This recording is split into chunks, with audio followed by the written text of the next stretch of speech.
Hey guys, Roscoe from Team Dignitas here with Quas, just after their win against Enemy. It was a good win. How are you guys feeling about that? We feel pretty good. It was a really clean game after picks. I think we just outdrafted them heavily, so team fights came pretty easily. Yeah, you guys, one of the things I noticed that was really cool was the kill participation. It was pretty crazy at one point. Like, you had four of the assists and a kill at like 5 minutes or so, and then at about 17 minutes, I think I saw X Special had a kill and 12 assists out of the 13. You guys all had like 90 or above percent of kill participation, which was really cool. Did you guys call for all those team fights together all the time, or did you just come together and it was the right situation at the right time? So we knew going into most situations that we were stronger than them, so we called that even if they're anywhere close to us, we can engage and we can be sure that we're gonna win that fight. So every situation we went into it thinking like that way, and if we see any champions that were trying to engage, in like the Rexa for example, then we definitely go for that. So we just knew our power specs and our team fight strengths, and just look for every fight that we could when we were in position for it. In position like all together, or just if you found a picker? Yeah, just with the carries in this situation. Like we didn't even have to have a pretty good position. We just as long as we're all five there, then we can engage every time. And you as Maokai, a lot of tanking, a lot of soaking up the damage, and you had a lot of targets, a lot of carries to go for, the Fizz, the Sivir, and the Yasuo. Where did you look in the fights in terms of who you wanted to jump onto? How did you prioritize that? So I always just look for the Yasuo. It was their biggest threat to our backline, and we had two exhausts as well as a Janna. So it was really hard for them to do anything to our carries, and every fight just looked like pretty one-sided. So I could honestly just go for anyone that jumped in. Either any targets were fine. Sivir was kind of hanging on the back, so I have to just go for the divers, which Fizz or Yasuo. Anyway. Yeah, just to make sure that they can't jump on your guys' carry, so they can sit there safely. Okay. Let's talk a little bit more about the top lane. So we've seen a little less of the Smite in the top lane. Do you know you guys are going for? I mean, maybe the teleport and ignite, or teleport and flash. How do you choose that? So Smite has gotten some nerfs. Cinderhulk got nerfed. The Skirmisher's Saber got nerfed. So naturally, it's becoming less popular, and they still play in LPL. They still like to run their Smite, but it hasn't been very successful.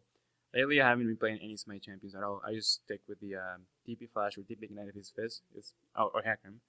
So that's kind of dying off, and well, it's going back to mid now, where this the Runglaive stuff. So, yeah, it's for top is not good, but yeah, like I said, for mid, it's becoming a thing now.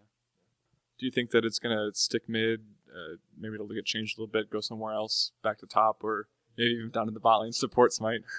Yeah, I don't know, man. Like people just find ways to play around with stuff that's not designed to the role. So yeah, we could see like a support Soraka with Smite or something ridiculous. So I mean, I'm not opposed to the idea. Yeah, it's all down to the experimenters. Find out who does it right. But so in terms of picks, you got your Maokai.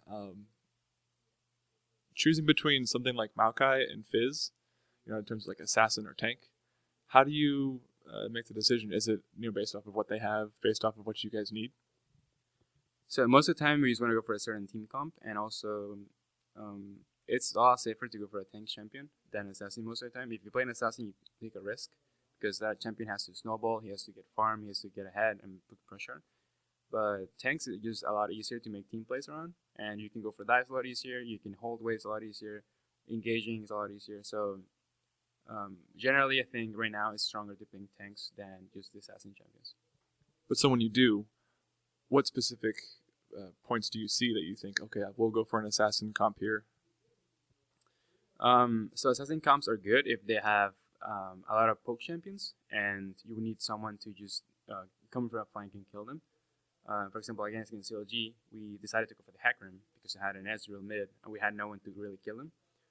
So even though we played the 2-1 bad that game, it showed in team fights that I could go for the backline and kill them pretty easily.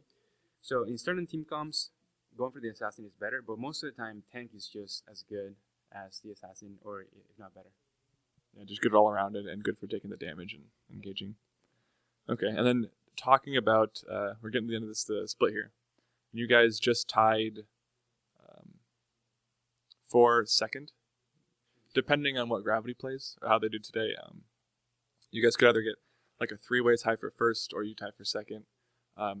Looking forward to playoffs. Who would you want to play if you could pick with what you've got right now?